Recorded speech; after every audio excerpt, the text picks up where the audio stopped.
एक लड़की पिछले 3 दिनों से गायब है। परिवार ने पुलिस में शिकायत दर्ज कराई है कि बेटी किडनैप हो गई। इसी बीच पुलिस ने लड़की का सीसीटीवी फुटेज जारी किया, जो कुछ और ही कहानी कह रहा है। क्या है किडनैपिंग की असली कहानी, देखिए ये रिपोर्ट।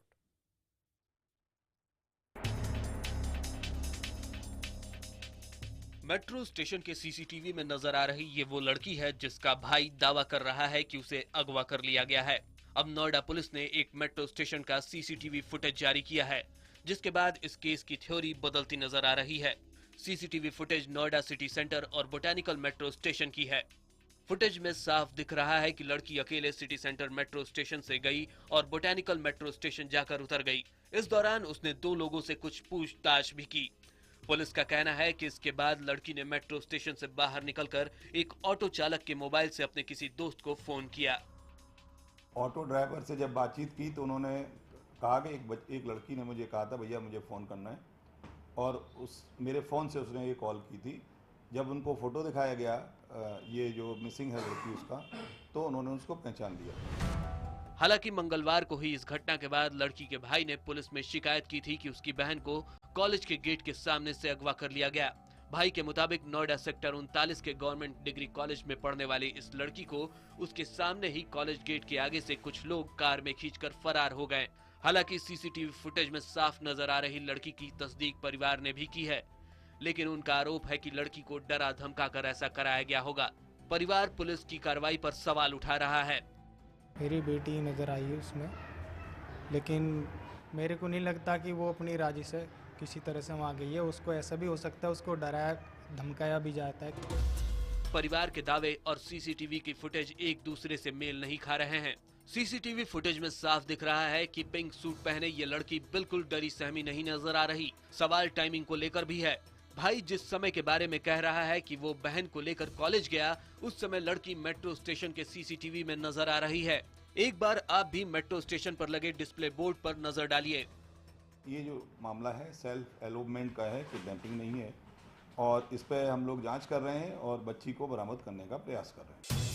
अब सवाल कि अगर परिवार सच बोल रहा है तो सीसीटीवी फुटेज में लड़की कैसे नजर आ रही है? सवाल ये कि ये अपहरण है या कुछ और। सीसीटीवी फुटेज सामने आने के बाद भले ही इस केस की थ्योरी अब बदलती नजर आ रही हो, लेकिन ये भी एक सच्चाई है कि घटना के 3 दिन बाद भी पुलिस के हाथ खाली हैं और लड़की अभी भी गायब है। हालांकि पुलिस का दावा है कि वो जल्द ही लड़की को बरामद कर लेगी। कैमरामैन विकास ठाकुर के साथ जावेद अख्तर, नोएडा, IBN 7। संघ के गढ़ नागपुर में आज जेएनयू छात्र संघ के अध्यक्ष कन्हैया कुमार पर जूते और चप्पल फेंके गए। दरअसल आरएसएस के गढ़ में पहुंचकर कन्हैया ने अपनी स्पीच में आरएसएस पर ही निशाना साधा, जिसके बाद कुछ लोग स्टेज पर चढ़ गए और भारत माता की जय के नारे लगाने लगे। बाबा साहेब भीमराव अंबेडकर की जयंती पर हो रहे कार्यक्रम में हिस्सा लेने के लिए कन्हैया नागपुर में गए थे।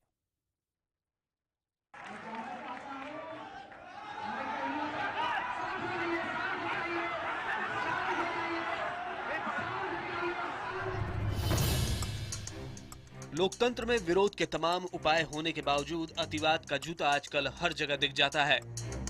नागपुर में नेशनल कॉलेज में एक कार्यक्रम के दौरान जेएनयू छात्र संघ अध्यक्ष कन्हैया कुमार पर पहले जूता और फिर चप्पल फेंकी गई। कुछ ही देर में कन्हैया ने फिर से बोलना शुरू कर दिया। इससे पहले कुछ प्रदर्शनकारियों ने हंगामा खड़ा किया और कन्हैया कुमार मुर्दाबाद और भारत माता की जय के नारे भी लगाए।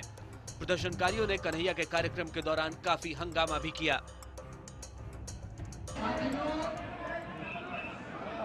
जो भाई साहब जूता फेंक के बैठे हैं, उनसे रिक्वेस्ट है कि दूसरा वाला भी दे दीजिए। किसी गरीब का काम आ जाएगा, उसको एक जूता हो जाएगा। कॉलेज में भाषण के दौरान कन्हैया ने आरएसएस पर निशाना साधा था। बता दें कि नागपुर में ही आरएसएस का मुख्यालय है। कन्हैया ने मंच से पीएम पर निशाना भी साधा। ये जो लोग हैं जिन्होंने 50 साल तक अपने मुख्यालय पे झंडा नहीं फहराया था, ये आज हमारे देश में। ये जो लोग हैं जिन्होंने अंग्रेजों के साथ मुखबिरी की थी, माफी मांगा था, आज आपने काला धन लाने का वादा किया था, आपके अकाउंट में आज तक 15 लाख रुपया क्यों नहीं आया?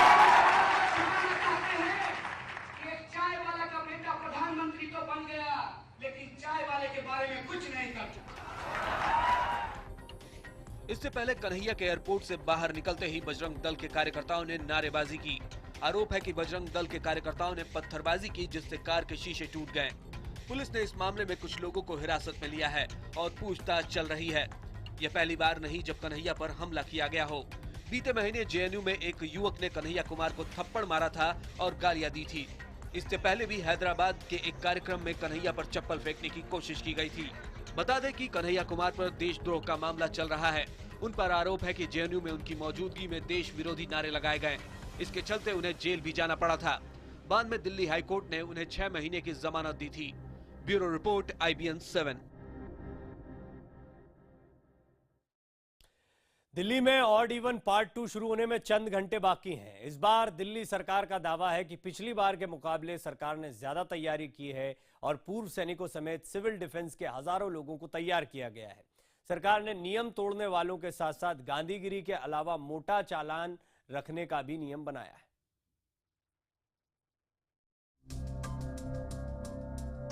15 अप्रैल की सुबह अगर आप अपनी गाड़ी से कहीं जा रहे हैं तो उसके नंबर की जांच कर लें, क्योंकि दिल्ली में ऑड इवन पार्ट 2 शुरू हो गया है।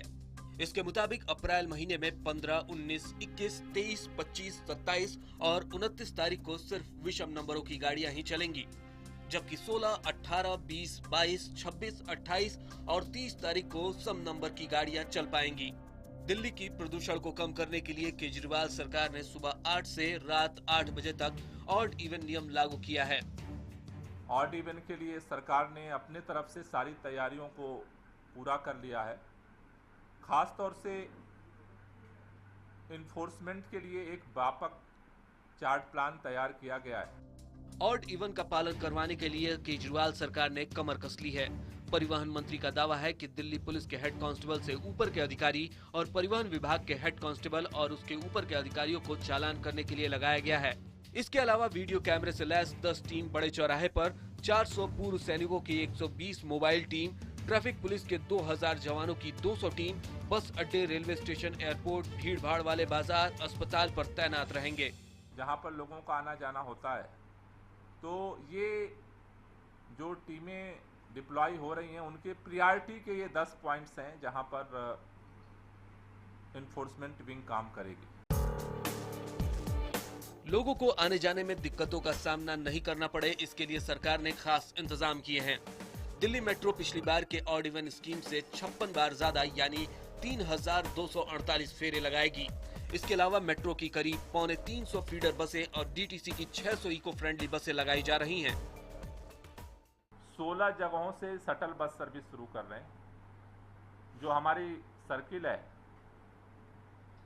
उस सर्किल से 9 पॉइंट से 16 शटल बस सेवाएं चलेंगी, जिससे कि लोगों को बॉर्डर से उस सर्किल तक ला सकें। इसके अलावा कारपूल करने के लिए सरकार के पूछो ऐप को भी हजारों लोग डाउनलोड कर रहे हैं। दिल्ली सरकार ऑड इवन की प्रूफ तैयारी का दावा कर रही है, लेकिन देखना यह होगा कि इस बार इस स्कीम को कितनी सफलता मिलती है। रवि सिंह, दिल्ली, IBN 7। और पिछली बार की तरह इस बार भी कुछ गाड़ियों को छूट दी गई है, मगर क्या धर्म के आधार पर किसी को ये छूट दी जानी चाहिए? दरअसल ये सवाल हम इसलिए पूछ रहे हैं क्योंकि विश्व हिंदू परिषद ने मुख्यमंत्री केजरीवाल को चिट्ठी लिखकर रामनवमी के मौके पर शोभा यात्रा के लिए योजना से छूट मांगी थी, मगर सरकार ने रियायत देने से इनकार कर दिया। अब ये मामला धार्मिक शक्ल ले चुका है।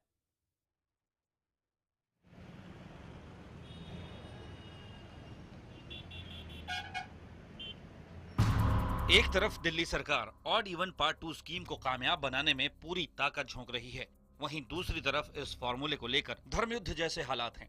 विश्व हिंदू परिषद ने रामनवमी के मौके पर इस स्कीम को दोबारा शुरू करने को लेकर ऐतराज जताया है। VHP के मुताबिक रामनवमी के दौरान शोभा यात्राएं निकाली जानी हैं और इसमें कई गाड़ियां आएंगी।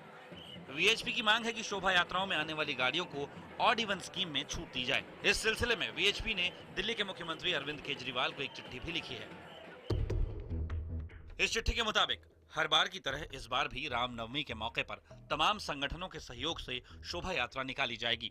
शोभा यात्रा दोपहर 1 बजे रामलीला मैदान से शुरू होकर श्री राम वाटिका, श्री गुरु गंगेश्वर धाम पहुंचेगी। 15 अप्रैल से शुरू हो रही ऑड इवन स्कीम शोभा यात्रा में आने वाले भक्तों के लिए बाधक बनेगी। यात्रा में scooter, motorcycle, car, jeep, tempo और ट्रक जैसे वाहन आएंगे। वीएचपी ने शोभा यात्रा में शामिल होने वाली गाड़ियों को ऑड इवन से छूट देने की मांग की है। वीएचपी नेता विनोद बंसल ने तो इसे सीधे सीधे धर्म से जोड़ दिया। मैं कहना चाहता हूं मुख्यमंत्री महोदय से कि क्या अगर कल ईद होती या क्रिसमस होती तो क्या वो इस ऑड इवन फॉर्मूला को लागू करते? नहीं। दुख इस बात का होता है कि टोपी लगा करके ये कहीं भी पहुंच जाते हैं और उसकी चिंता वो करते हैं, लेकिन हिंदुओं के धर्म स्थलों की जब बात आती है, कि हिंदू मानवंदियों की बात आती है, हिंदू परंपराओं की बात आती है, तो सभी राजनेता ज्यादातर जो है पीछे रहते हैं। रामनवमी के मौके पर वीएचपी ऑड इवन स्कीम में छूट मांग रही है, लेकिन दिल्ली की केजरीवाल सरकार इसमें कोई रियायत बरतने के पक्ष में नहीं है। वीएचपी ने साफ किया है कि शोभा यात्रा पहले भी धूमधाम से निकलती रही है और आगे भी उसी भव्यता से निकलेगी। साफ है, हालात टकराव के बनते दिख रहे हैं। यहाँ बात दिल्ली को बेहतर बनाने की है, प्रदूषण मुक्त करने की है, बच्चों को साफ हवा में सांस लेने का हक देने की है। मगर सवाल यह है कि क्या योजना लागू करने वाली सरकार को यह नहीं मालूम था कि रामनवमी किस दिन पड़ रही है, या फिर क्या वीएचपी ने मौका देखकर आखिरी दौर में चिट्ठी लिखी? 51 घंटे की मैराथन कोशिश के बाद आखिरकार पकड़ में आ गया आतंक मचाने वाला तेंदुआ। तेंदुए के पकड़े जाने पर मेरठ ने राहत की सांस ली।